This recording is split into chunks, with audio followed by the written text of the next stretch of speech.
I wake up to the shadowy silhouette of a man in the doorway of my bedroom. I gasp and jump, trying to untangle my legs from a mess of blankets. It's okay, it's me. Sorry I scared you, it's me. What the shit, Alex? What are you doing here? Sorry, I had a rough night and I couldn't go home. I felt weird about going home alone. As I walked there, I realized if I turned right, I'd end up here. I didn't really think it through. The next thing I knew, I was at your door. It was late, and I was afraid of waking you up, so I used your emergency key I keep in my wallet in case you get locked out.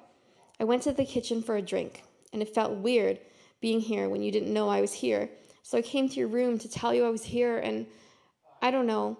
When I got to the door, I wasn't sure what was worse, to enter your room uninvited to wake you, or to be in your living room without you knowing. So I stood there in limbo. I didn't mean to scare you. He's still hovering in the doorway, so I pat the bed next to me and say, "Come in. You've been in my room 100 times, Lex. You know you're always welcome here."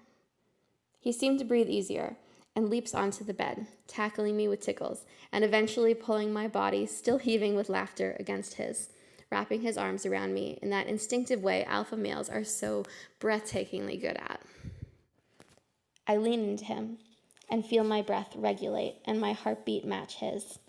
This is normally how he calms me when I'm feeling anxiety, but I can tell by the tightness of his shoulders and the pace of his heart that this time he is seeking comfort that he usually provides. "Al," I whisper, "what happened? Why didn't you want to be home?" I feel all of his muscles tense as he thinks about it. His abs, forearms, and thighs harden against my body. I shuffle myself, using him as a balance bar to face him. My arms are around his chest, my legs resting atop his, at an angle that reminds me of a Jenga tower about to topple. He is wearing unfamiliar clothes: a white button shirt with a logo on the collar, black pants, a badge on his belt. I keep my eyes on his, but trace the badge with my fingers, trying to read the raised edges with my thumb. New job. He seems ashamed of it. His eyes have been drained of their usual fire of passion and intelligence.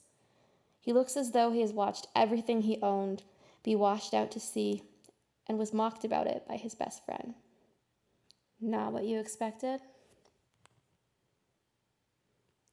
To find out more, read Parallel Punches by Aphasiana.